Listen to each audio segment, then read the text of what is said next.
don't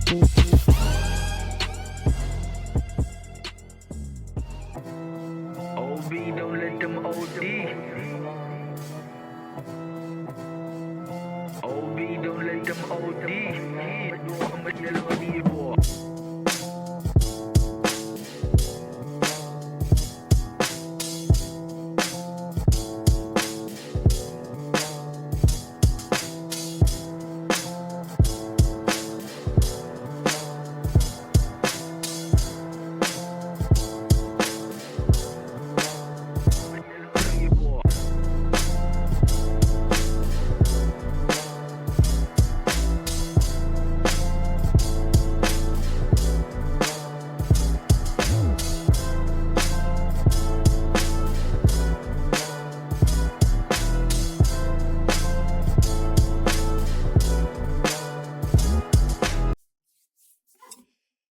Welcome to another episode of Zishapp Event Podcast.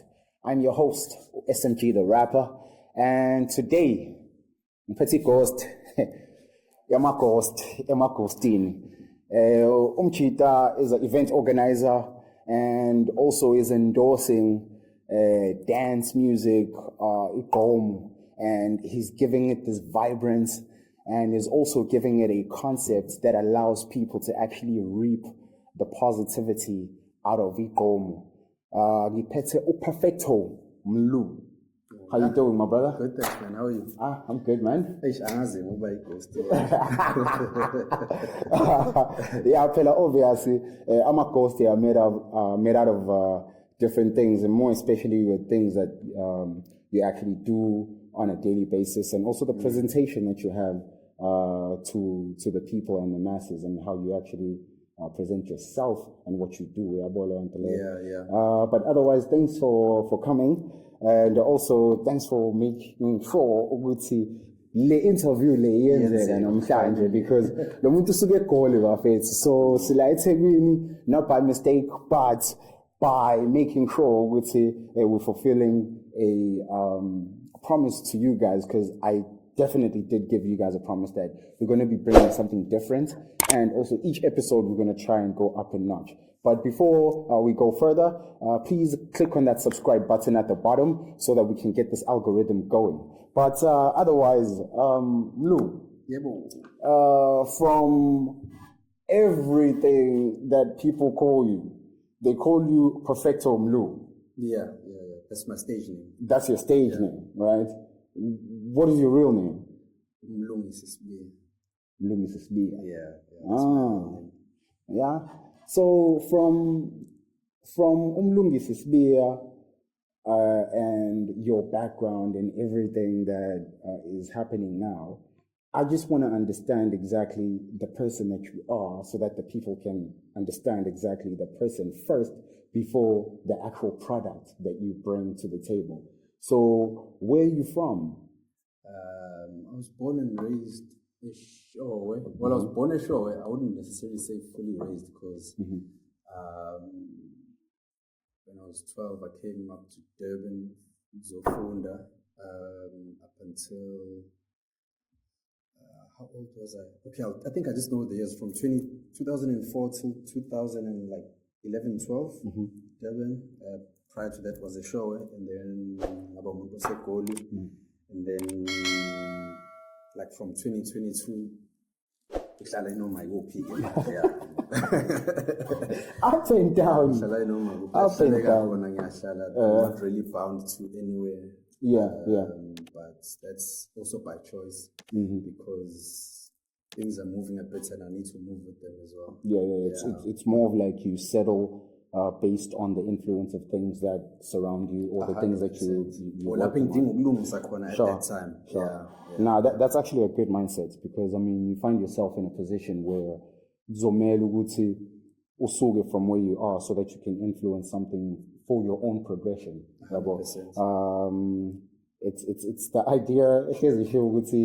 A lot of people are scared of the unknown, hence that's why they're always stuck in like one position. So you try to move all your pieces so that you're able to start seeing more, so you can explore more. Yeah, movement is very key. That's good. It actually leads me to my next question, because when you look at people that do things like the things that you do, they always have a certain story about how they actually got there. And in my case, I don't know you as a musician. I don't know you as an entertainer. I don't know you as a person that's within the entertainment business. I know you as a person that hosts an event, right? And for everyone that is watching right now, I just need you to break it down to me on how did you get to the music space from Echo up until this current point? Yeah. I think, we've got some time though, but I think my involvement with music started while I was still in primary school. We had music in school. So I can use any language, right? Yes. Suka kwami lapho from the music classes and stuff. Very nasekhaya ke kunabaculi kudlala ama-keys as well.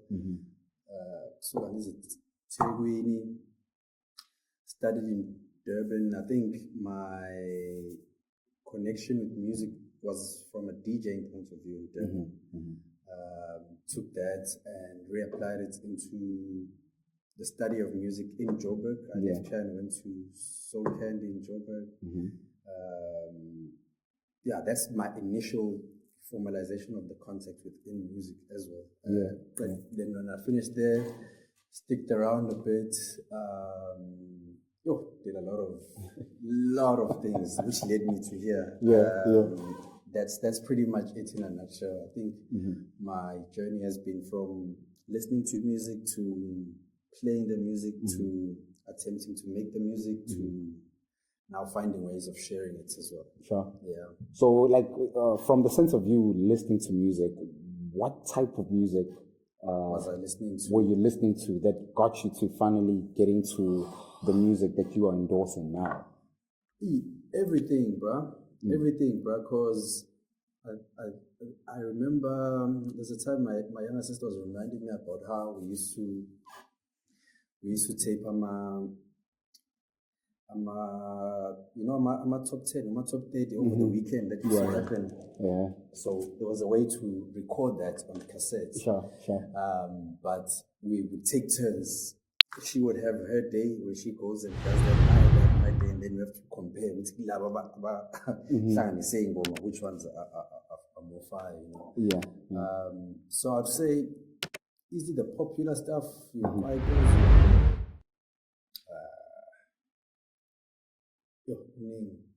jazz, even from my dad, a little bit of classical here and there. I didn't even know what it was then, but it was music. Sure. On Sundays. Every day, to the point that even if voice industry became something for you in the mornings because you knew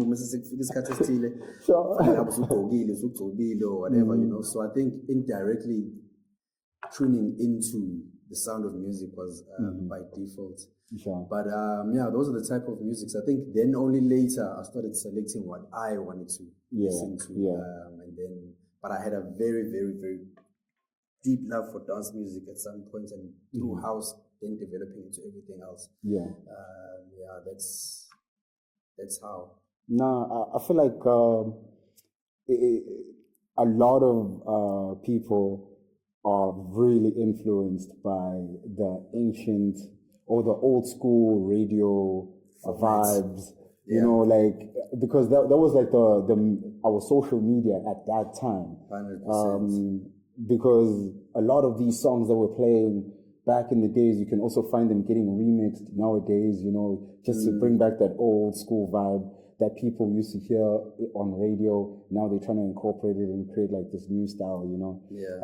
It's actually a great influence, but it also goes to show that with all the influence that you get in the beginning, always gives you like a different outcome based on someone's perception or journey, you see. But we understand that those things influence you to get into a music space, right? And getting into a music space is something that is very basic. Why? Because it's something that requires you to understanding the pitch, understanding the types of songs, and understanding how to make those types of songs. As you said, you also try to make the songs and also incorporated some things that you've been learning, right? But there's a difficult part in everything that you experience once you're in the music. It is the music business. 100%. So now, the music business, how did you get exposed to the music business? What triggered you to find possible ways of creating loopholes and patterns that allow you to be within the music business? The music business, I'll go back to that move from Durban to Gqom for the study of it's okay. I'll always be grateful for courses like that. Some might not see it as such a big thing, but I feel like there was so much knowledge imparted on me in there that it sparked the interest to start entertaining my way of seeing things my own way. Because you have to, once you've gotten what they've given you there, you have to dive deep and try and figure out what it is exactly you can do with that knowledge, or where that knowledge is falling short, or where that knowledge might be outdated. So from that became the first head start. So from there, I think Umuntu started figuring things out on his own way, attending conferences. You know, there used to be the conferences that Ovin and Christos used to host with Mosquito and stuff, that I traveled to wherever it was, etc. You get there, you meet other people who are like-minded, who have different knowledge. You know, you go to events, you meet people. You go to radio. Somebody tells you within radio, you're thinking of one way of getting in, but there's different other ways. There's other doors in there as well. To the point that there was a point where even meeting lawyers, I think that was the one where I started saying that I'm really taking it serious, was putting aside money to try and pay for classes with certain lawyers to understand what are do's and don'ts. In as much as you can't necessarily know, but you can get into a good position with knowing how things actually run, so that you can figure out the legal side of 100%. So you can know which playground you actually should be entertaining playing on as well. But it's a lot. It's a forever changing thing. Because it's a risk at the end of the day. It's a forever changing thing as well. What's happening today might not be happening tomorrow. You know. Then, if I could make an example now, it's like you're learning a lot about the use of CDs, and then now things change. How do you reapply yourself into figuring out how you survive within today's market as well? Sure. Yeah, so something along those lines as well. No, that makes sense. That makes a lot of sense. I mean, also with the music business and everything that is happening inside the music business, it requires you to know how to redirect your following so that you're able to generate some income or some revenue from your following, right? Yes. And in order for you to be able to generate that income from your following, you need to do something that is more physical, that your following can experience. It's more of like sometimes. Something that's like a product, as per se. You know, even if it means it's not something that they can touch, but something that they can have. That draws them to you. Yes. It's like a meetup point. Yes. So when we're looking at the idea of events that you're hosting, obviously you didn't just start out of nowhere and then boom, everything was just successful. You know. So we're just gonna go backwards to when and how did you do your first event? Formal events, or like in general? I think in general, something that gave you the idea. I think I just had a way of getting people together some way or another. I'm the type of person that doesn't hang around the same type of people, so in most cases I always became the key that brought the meetup point for everyone. be it somebody's birthday, be it after school or after whatever. That became my first experience of trying to get people to get together. But in terms of like formally doing events, I think it must have been my 21st birthday. Yeah, I think my 21st birthday was good stuff. It was quite a crazy day. Hey. It was quite a crazy day because things got out of hand. Things got out of hand for the sake of my own safety. I'm not gonna explain. But he pleads the fifth, so it's fine. And I guess understanding that part and being in the industry as a DJ as well, following that, you understand that as a DJ you have to have your own birthday celebration as well. Sure. I think from putting things like that together,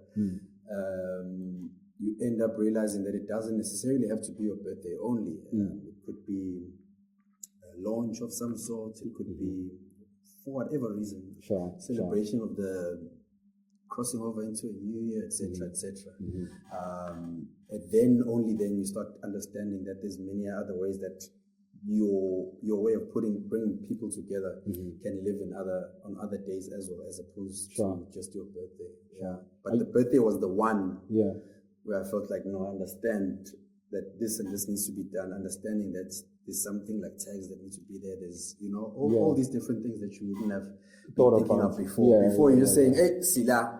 And so I'm losing. Don't you think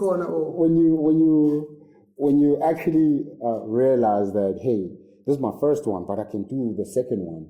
But when you do the second one, obviously you want to increase the value of it, right? But I think then that's because I think while I'm explaining what I was doing and how I was doing it, there was never like a monetary value to assist all of this with happening. It's just I had the know-how and I was just sharing it. Whereas then later you realize, no man, in as much as before people would like to come and play for free or whatever, or someone is excited just to be there, or someone's just around, it changes, like people have to get paid. There's people who need to make a living from this. You might not be wanting to make a living from it, but it is somebody else's living. Then you get becomes tricky. You start seeing, oh shit, I'm making a loss almost every time I'm doing this. Okay, what is necessary, what is not so necessary, up until you start keeping the important thing, everything else just becomes an add-on afterwards. But then I wouldn't say it played a role, because it was just making this happen and coming up with a solution if this and that happens. All right. It's a beach. All right, okay, we come to this beach. Now, security.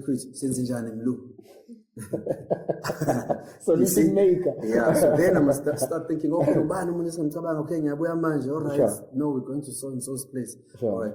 So then it becomes easier when you are the person that people are going to be contacting, and the share of information and so on. You're basically connecting all the pieces together, because 100%. Yeah. And with the climate of the music industry, fluctuating up, down, kulo nyaka senza lokhu, kulo nyaka senza lokhu, kulo nyaka ile genre le esiyithandayo, kulo nyaka sithanda umaskandi, kulo nyaka sithanda ipiano, kulo nyaka sithanda igqom. But when from what you're doing right now, how do you keep up with the current trends that are happening in the game, and also how do you keep up when the trends are actually changing?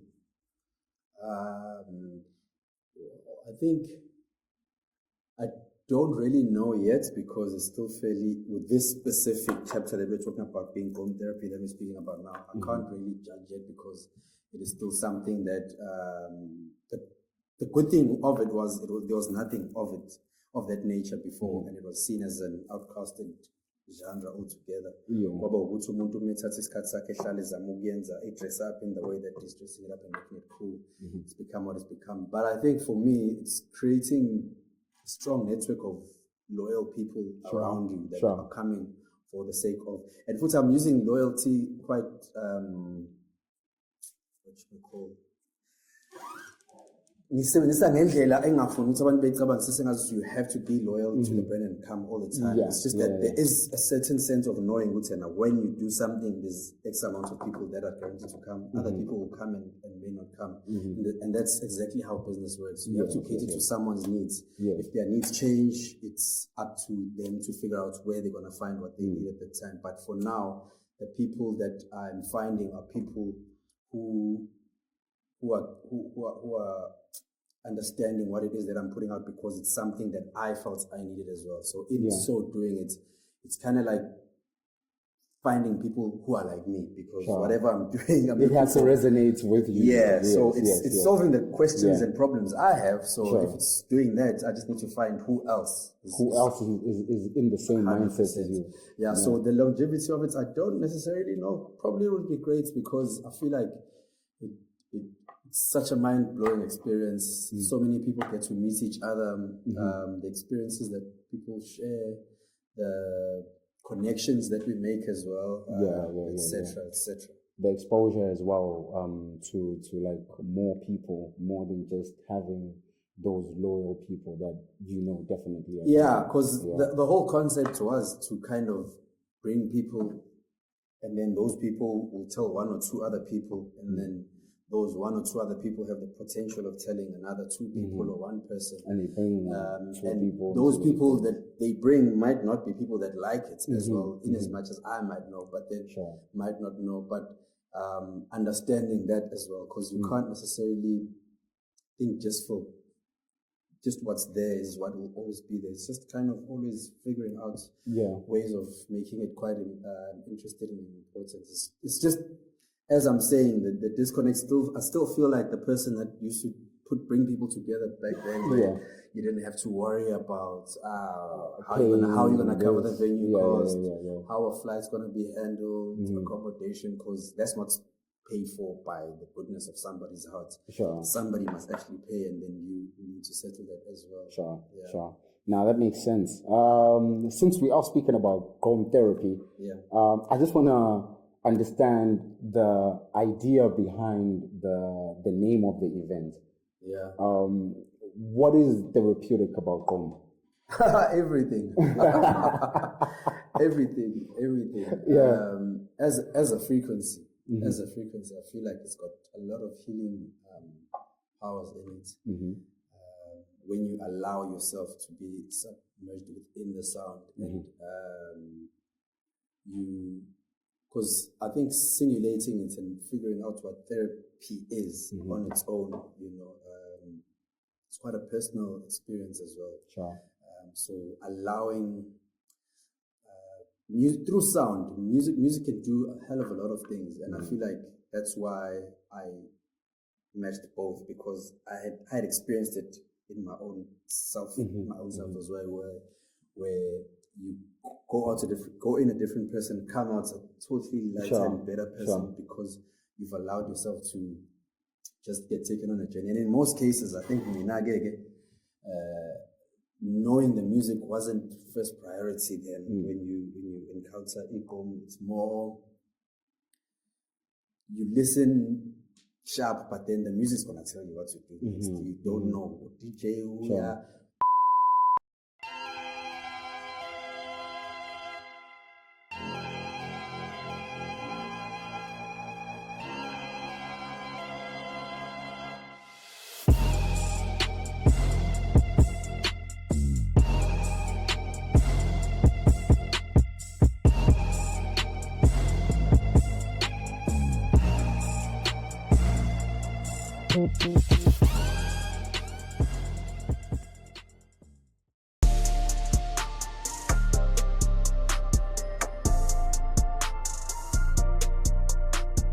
and then you become some person that gets taken on a journey, and I feel like that journey is a therapeutic journey, and I don't think I've missed, man. Until somebody comes and says that that's the case. It actually makes sense, because when you talk about the journey, you're talking about the actual experience that you have or that you get when you in the event of Gqom Therapy, right? Because there are segments that you you guys do, and there are rules that you guys have within the actual therapy session where we speak about people not being allowed to use their phones, right? I think it can get misunderstood, that whole rule, but I feel like it's more a thing of you're basically coming in and saying, you have my full attention, do with me what you will. As soon as you start being an in-betweener, or it's just like in a classroom, if somebody is addressing a class and somebody's on their phone, that person is missing crucial information at the time. May not be crucial information, but them missing out on something impacts the overall flow of the whole presentation. Yes, 100%. So trying to get people to detach from the outside world, because that's the only time that therapy can take place, because once you're still holding on or entertaining what it is that you're trying to get away from, it becomes very hard for the objective to be met inside. It's allowing yourself to fully go through the whole program and understand what it is. I was actually about to speak about the program or the programming of the actual event, because when you sit down and think of the program, you're thinking of the experience that you want to give to everyone that is going to be attending. So if for like a second or a split second you then detach from the program, then automatically there's a flow of the program that you will then miss.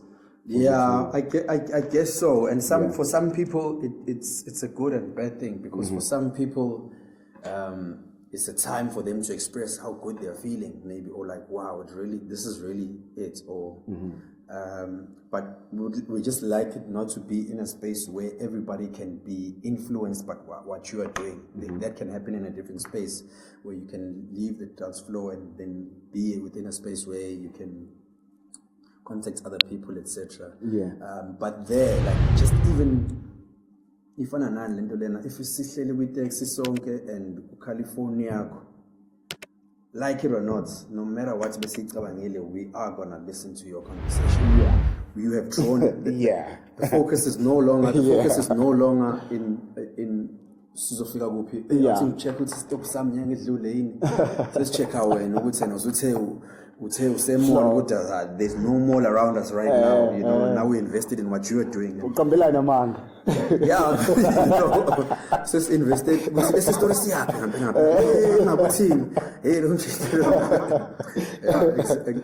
Exactly that. So we're trying by all means to keep people, to keep the goal quite common for the whole night, so that we can all have a great time and achieve one common goal. And looking at the fact that Gqom is more of like a Durban sound, right? Gqom is a Durban sound. The sound I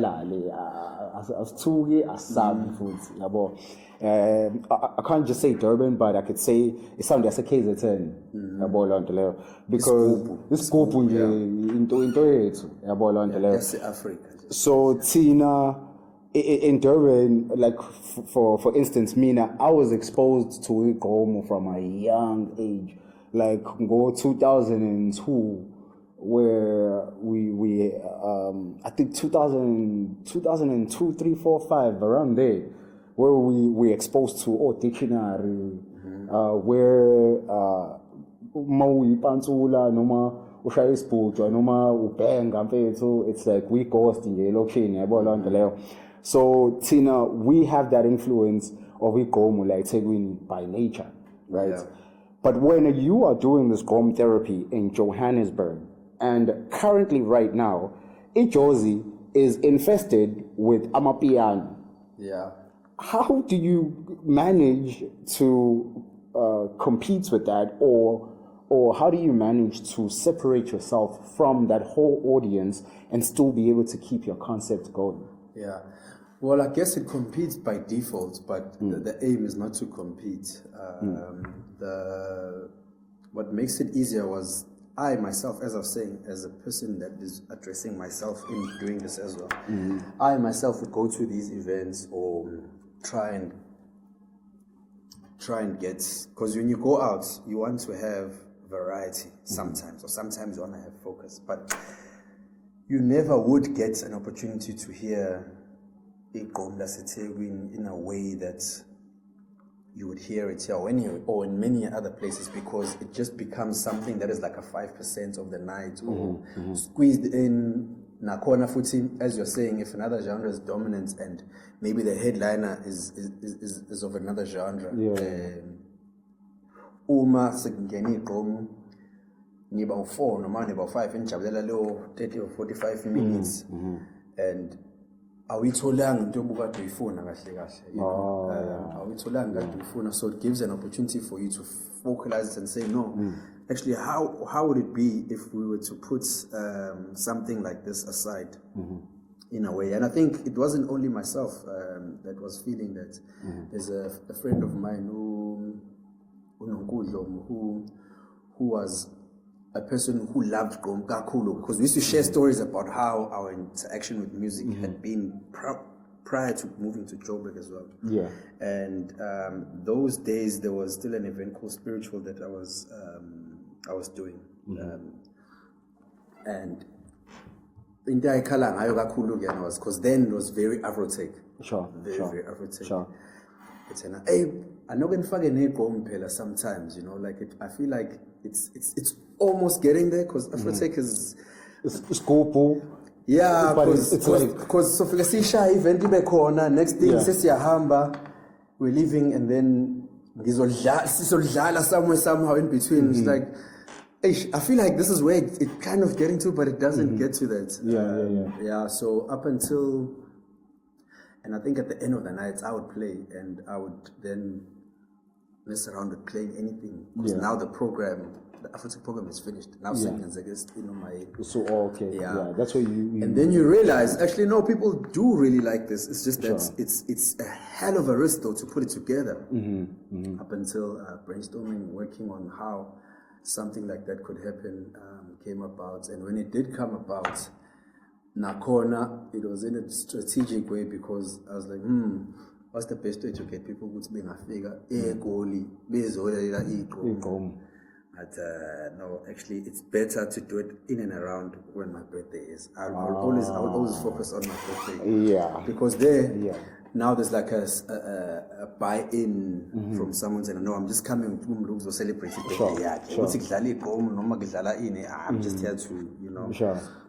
So it's safety in terms of the numbers that can be there, etc., etc. And also one thing I'm actually picking up from what you're saying is the fact that you need to have a target market, basically. Yes, so finding it is something else afterwards, because I think we told after that, because a lot of work went into it. I think we even were pushing Gqom content at some points. I think, but to get to that, you have to find abantu bayo, because you can't just say iningi in detail. Cool, that's great, iningi, but then what else is there? You can't just say because there's a lot of, there is no other. So it was just a matter of finding the other. So many of my friends will remember. I think I'd even go to venues and places where I'd wait until something close to Gqom plays. Like, hey, what do you think about this? You know, I'm trying to actually do something like this. Really? I'm in. No, it speaks for itself, if that's the case. I'm in. So the groundwork becomes a lot more solid and stronger, because now you've got like semi-army of people who are then it's up to you now to give them the great experience in terms of the offering of the DJs and all of that.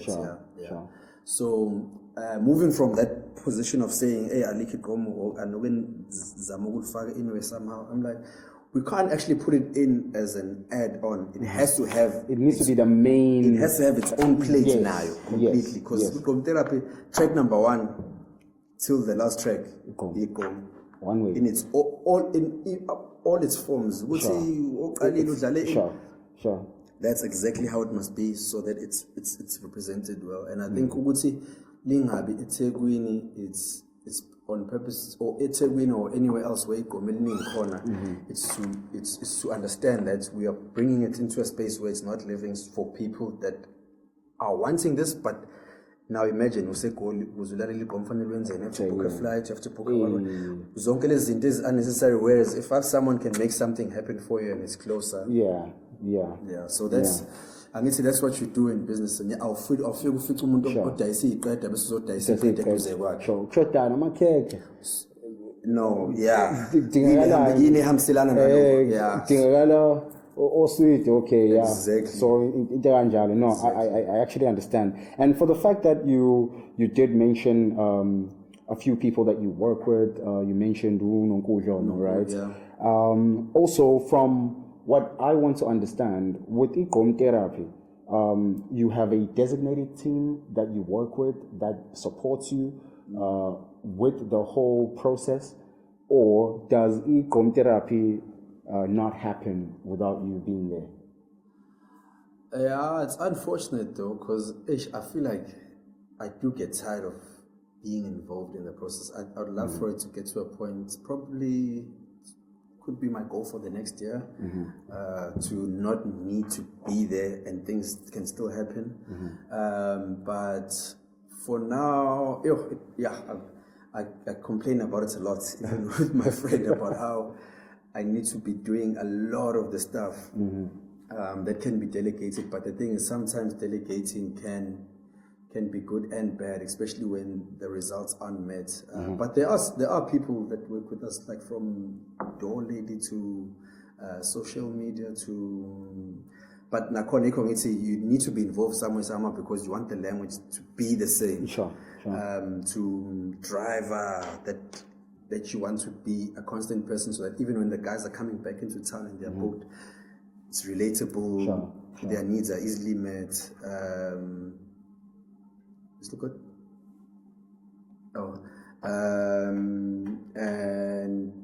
But right now I'm going to Cape Town, for example. Yeah. And it's not an easy thing to bring that same group of people over to there to make it happen. You kind of have to make it happen and then start re-putting in the pieces as and when you need as well. Sure. So it's a tricky thing. There are people that are involved. It's just that it hasn't reached a point where it can just happen on its own, and I can just come to Gqom Therapy and be as surprised as everybody. Sit stand in the dance floor, dance up until the end, and leave without having been called for X, Y, and Z. Which over time, it's still quite a delicate and small brand, and I say small loosely because I'm expressing this because there isn't like any financial backing from sponsorship or anything, but it still can happen, and the blessing is being in the green post every event. Yeah. With that being said as well, I mean every form of idea starts from the individual before it actually becomes everyone's idea. So I feel like as you grow, obviously the sponsorships is something that will come along, depending on how you actually modify the whole idea going forward and how you link it to wherever it is that you're going to get the sponsorship from. However, I want to understand something when it comes to the actual scene now and the performances. How do you select the DJs that are going to be playing at the Gqom Therapy? And also, do you have live performers, like live artists that are going to be just grabbing the mic and stuff, and then either singing or either having a poem on top of the drums or rapping, whatever it is, that's going to be a live set? No, not really. I think it's just there's been one live performance from Utobega. I think it was last year August. Nakon was experimental. Went very well. I shy away from that most of the time because it's quite a tricky thing, like performing. As I'm saying, it's very energy based, thing. So a performer really needs to be in the right frame of mind to be able to be telling people things and to saying things, because it really will influence everybody. But we're gonna try it out again in April for the birthday. MCs, nope. Sifunda by MC. Ngifuna iplate nje nina phela. You're not gonna be told by you what to do. The music is gonna tell us what to do. So shaya izandla phezulu.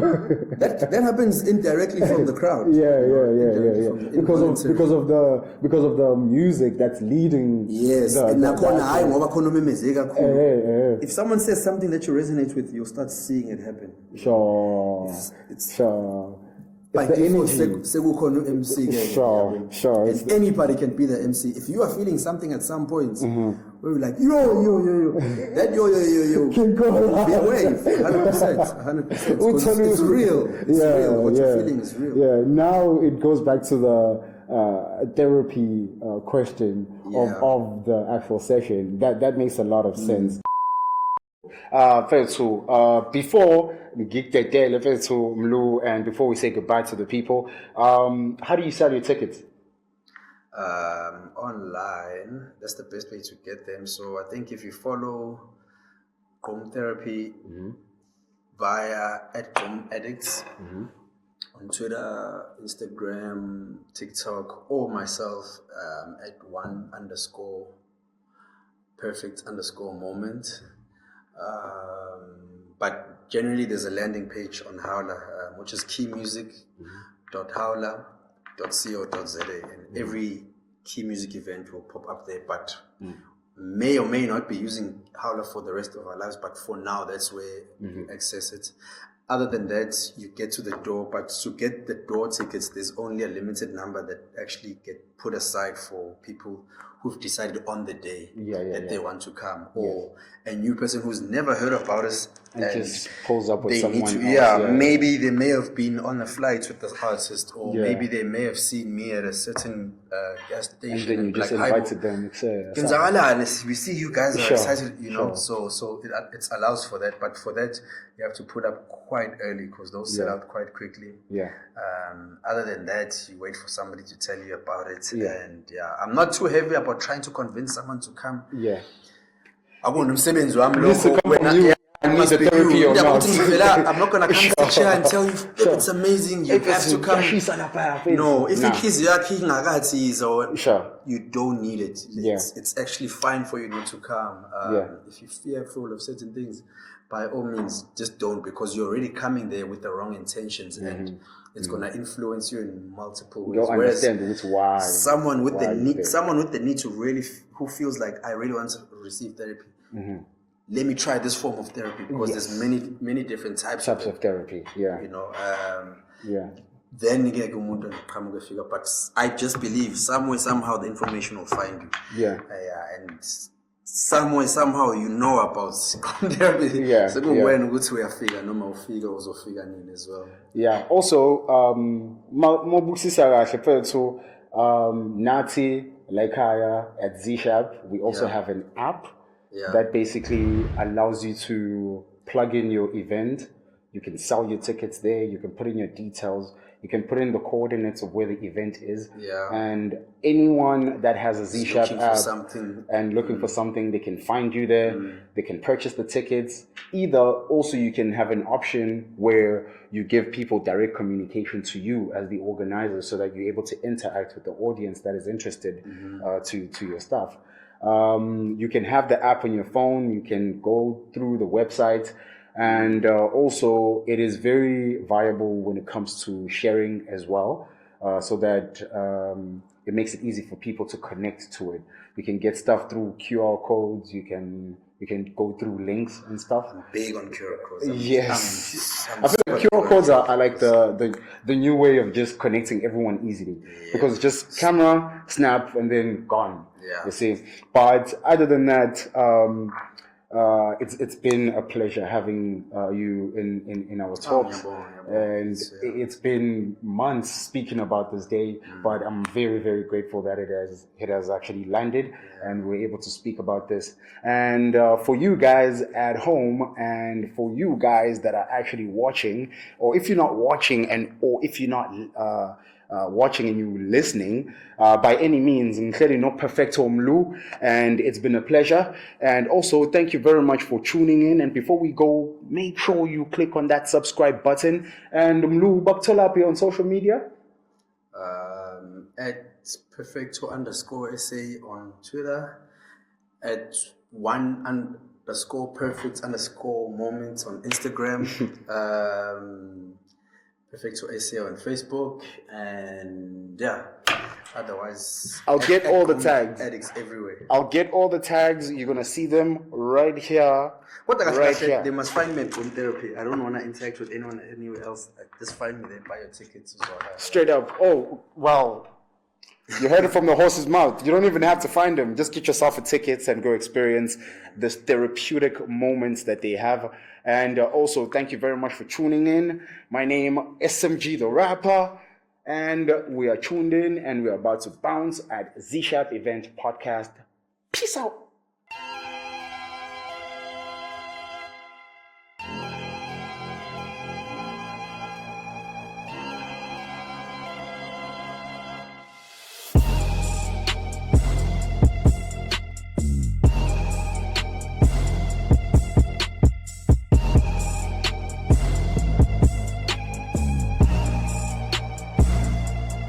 Thank